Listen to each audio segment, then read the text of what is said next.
ప్రభునామమునకు ఘనత కలుగునుగాక.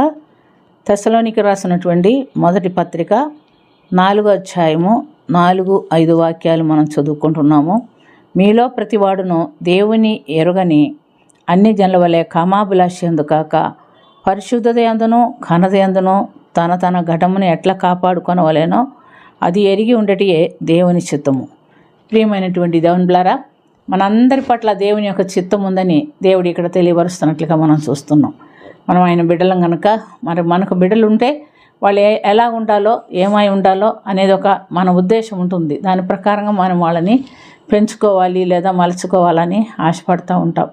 అలాగే మన ప్రభు కూడా మనం ఆయన బిడ్డలం కనుక మనము ఎలా ఉండాలా అనేది దేవుని చిత్తమని మనం చూస్తున్నాం. ఆయన ఏమన్నాడంటే, నేను పరిశుద్ధుని కనుక మీరును పరిశుద్ధులయుండుడి. మీ పూర్వపు అజ్ఞాన దశలో మీకుండిన ఆశలను అనుసరించి ప్రవర్తించుక మిమ్మల్ని పిలిచిన వాడు పరిశుద్ధులైన ప్రకారం మీరును పరిశుద్ధులయుండుడి అని పేతురు రాసిన మొదటి పత్రిక 1వ అధ్యాయం 14-16 వరకు మనము చూస్తున్నాం. కాబట్టి ప్రియమైనటువంటి దేవుని బిడ్డలారా, పూర్వము మనకున్న అజ్ఞాన దశ అంటే మనకున్న ఆశలు లేదా శరీరాశ, నేత్రాశ, మరి జీవపు డంబం, వీటిని అనుసరించి జీవించిన వారం మనం.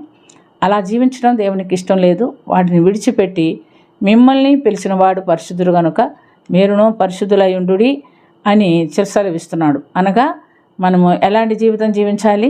మనం ఈ లోక సంబంధమైనటువంటి ఆశలన్నీ విసర్జించి వాక్యానుసారమైన జీవితం మనము జీవించాలి. మనం వాక్యానుసారమైన జీవితం జీవిస్తే నిశ్చయంగా ఆయన రాజ్యానికి చేరటానికి ఆయన మనకు సహాయం చేస్తాడు. వాక్యానుసారమైన జీవితం అంటే మనకు తెలుసు, ఆయన కట్టడలు అనుసరించి జీవించటం. మనం ఆయన బిడ్డలం కనుక ఆయన వలె ఉండాలని, మనం తిరిగి ఆయన రాజ్యంలోనికి వెళ్ళాలని ఆయన ఆశపడుతున్నాడు. కాబట్టి ప్రియమైనటువంటి దేవుని బిడ్డలారా, మీలో ప్రతివాడును దేవుని ఎరగని అన్య జనుల వల్లే కామాభిలాషి యందు కాక అంటున్నాడు. పరిశుద్ధత యందును ఘనత యందును తన ఘటమును అనగా తన దేహమును ఎట్లా కాపాడుకొనవలేనో అది ఎరిగి ఉండటియే దేవుని చిత్తం. కనుక పరిశుద్ధంగా జీవించటం అంటే ఏమిటి అని మనం తెలుసుకొని ఉండాలా. దేవుని కొరకు మనం జీవించాలని ప్రభు కోరుకుంటున్నాడు.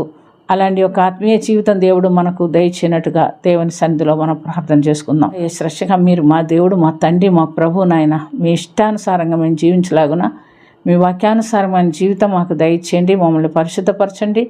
మేము ఎప్పటికీ నీ రాజ్యంలోనికి వచ్చి నిన్ను కనపరచగలిగే ధన్యత మాకు అందరికీ దయచేయమని, నీ కృపలో మమ్మల్ని భద్రపరచు కాపాడి సంరక్షించమని యేసుక్రీస్తు పుణ్యనామమున దివ్య వినయంతో అడిగి వేడుకొంచున్నాము తండ్రి. ఆమేన్.